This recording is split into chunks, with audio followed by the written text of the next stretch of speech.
And that way when the director came in, he had a palette of choices. Yeah, that's right. And when I sub-direct, that's what I do. I will give the director as many different reads as I can so that it's not my call. It is always the director's call. Yeah, and I think also with assistant directing, like, because I assistant direct on Dragon Ball Kai a lot, and all of you guys have have been living that show way longer than I have, and so I tend to defer. No, literally, yeah. I used to watch it. But yeah, so I just tend to defer to the actor in that case, you know, because I mean, how long has it been? So I started in 1999. Yeah, so it's been like 11 years almost. What do you believe? Yeah, so you kind of have to, in that case, always trust the actor because they will definitely know more than you. You know, for me, as far as self-direction goes, the advantages are scheduling. I agree. The disadvantages are controlling Pro Tools from within a booth because we had such a shoestring budget. I had to set up a wireless keyboard and then go in the booth. So you ran. Oh, I engineered all my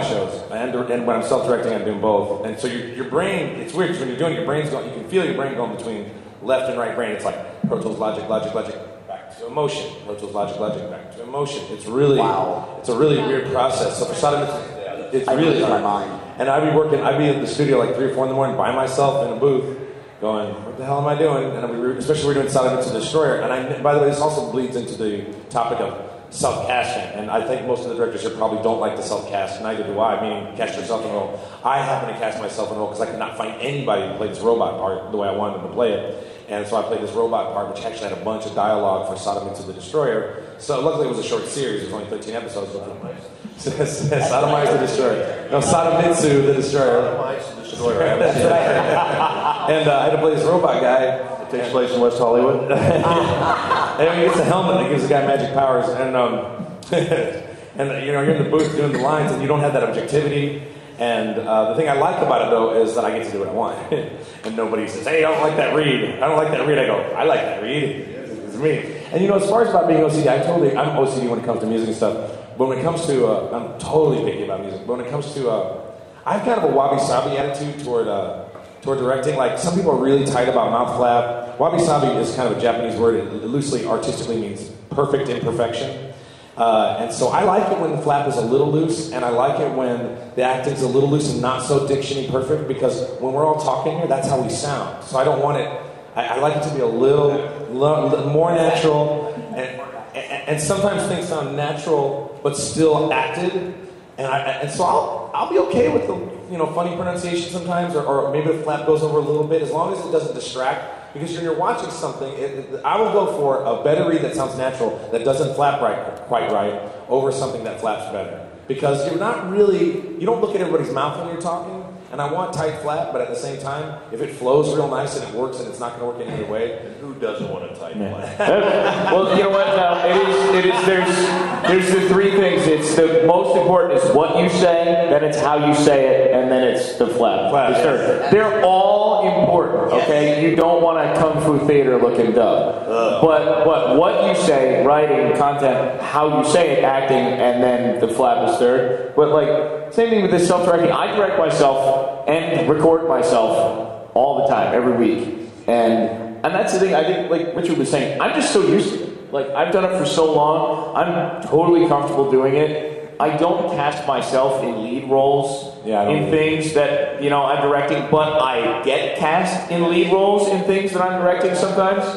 Yeah, well, and you know what? I don't have a problem with that. Because, but the one thing that I do is I go last. I record everybody else first. And then I go in there, and then I just act, I react, I work with them, and then in some sense they're directing my performance.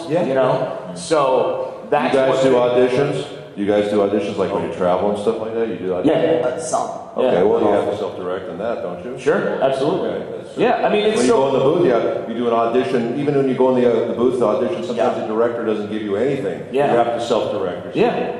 Yeah, I have no problem doing it. I'm very comfortable doing it. Everything that you've ever heard me do in Pokemon, I directed and recorded myself. But the other thing is also a lot of the producers that I work with, I have good relationships with them. And sometimes if it's a more demanding role or a bigger role, I'll be like, hey man, just make sure you just feel free to be extra picky with me. If I'm doing it myself, then the feedback's always good. So it's all right. All right, another question. Somebody. I just want to say something real quick in response to what you were saying about, because I'm a stage-trained actor too, and that's the way I grew up and was trained. But when I went to Hollywood and I started working in television, you learn very quickly that the directors don't tell you jack squat. That's true. And it's your ass on the screen, so you better come up with something. What kind of TV were you making? I was doing with your ass on the screen. I did it well. It was not the kind of dubbed you work on. Did you go by Dick Lifeguard then? No, but seriously, it's you up there, and you have to self-direct, and you almost as an actor, you have to have some of that. The preservation. You have to have some of that. You have to be aware of what you're doing, because you can't rely on everybody. Sometimes, and I hate to say it, it's like a handful of directors you'll have that really bring a great performance out of you and really bring you up a few notches. And those are the great directors. But those are far and few between. Yes. The rest of them, you really have to kind of know what you're doing so you don't look like crap up there, or sound like crap, depending on what you're doing. No, I've certainly worked with some directors where it might as well be self-directing. Do you guys get frustrated when a director makes you sound crappy? Like, there's this one director I work with that I won't work with anymore, who'll go nameless, but he knows who I'm talking about. KIP, and that's not initials, that's his first name. And I quit working for him because I was like, he's so far gone and does not care about the work and doesn't care about the quality of the work. I'm just like, you're making me sound like crap and ruining my career slowly, because my work's out there, copies, and people listen to it, and I'll take the blame. It's rare that directors take blame. I want to add something to that, very important, because I always add this in directing panels. Yeah. If you have a problem, and I say this on directing panels, and I've actually had directors argue with me, if you have a problem with the performance in any dub that I have directed, do not blame that actor. You blame me, because every decision is approved finally by you. You can say that, but they do blame the actor. They do blame the actor. No, I know. Yeah. No, and we had a really bad example with that. I had an actress, Carly, in Narrowman Daikon Brothers. The character goes from almost like a dragnet type flat to insane crazy. But in the first volume, you only see her in that one episode, so it's dragnet. Right. And I kept saying, Carly, there's way too much. I need flat. I need absolutely flat. Well, the disc came out, and they were like, well, she's got a good voice, but this girl can't act. She's horrible. She's flat. She's wooden. Everything I had her do. Well, of course, somebody said, well, this is being said about you online. And I never read anything online. Good idea. And so she called me just sobbing and begging me to recast. And she was a new actress. And I'm like, sweetie, you've worked with me on stage for years, and you trust me. I said, please trust me on this. Well, then Volume 2 came out, and everyone's like, oh my God, she's amazing. And it was the exact same people that were bitching. Yeah. And so from that point on, damn you fans. So I've always said on any directing panel, and no, it's not the majority that are going to hear it, but if you have a problem with an actor's performance, yes. Yeah. I took so much heat for, I came in after Billy Zane did Kingdom Hearts, and I replaced him in that. And I had to do it the way the director told me to do it. And I got so much heat from the fans about it. And then when I read their complaints, I came back and I just did it the way I wanted to do it. Now people love it. But it's I was directed to do it a certain way, but I got the heat for it. Absolutely. So, Do you know, I wanted to bring up one of my biggest pet peeves as a director/actor from the actor's perspective. I don't know if you guys agree with me or not. As a director, as an actor, I don't want to know what you think of it. I just want to know what you want. Thank you. So, for example, if I do a line read and they go, well, that sounds whiny, and I don't think it sounds whiny, well, here we are on a map. I think I'm here, you think I'm there. Now I'm pissed off because I don't know where I need you to go, and now you're communication-wise. So when you're directing someone, to me, it's important to say, tell me what you want, not what you think of it, because I don't give a crap what you think of it. Okay, I misunderstood what you were saying. Okay. I work with directors, and I think all of us here do not fall into this category. Yeah, it drives me crazy. I've worked with directors that have literally, I've gone in, and as an actor, I ask the director a lot of questions. I like what Tom said. You give the actor all the background they need, and then let them roll. Yeah. I've worked with directors, thank God, none of them are working in the industry anymore.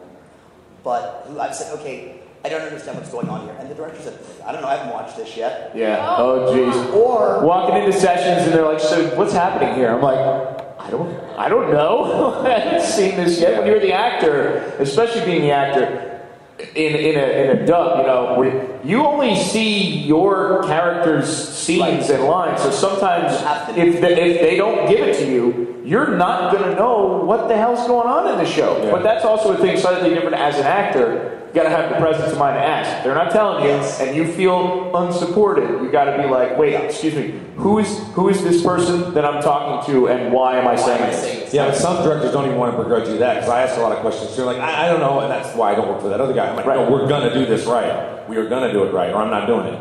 Well, it's like you could come in and say, "Hi, have a seat." Now, maybe your sister was just killed in a plane crash or something. You would say that line a little differently. Or you just won the lottery. You would say that line a little differently. Or you have a crush on whoever you're talking to. That's right.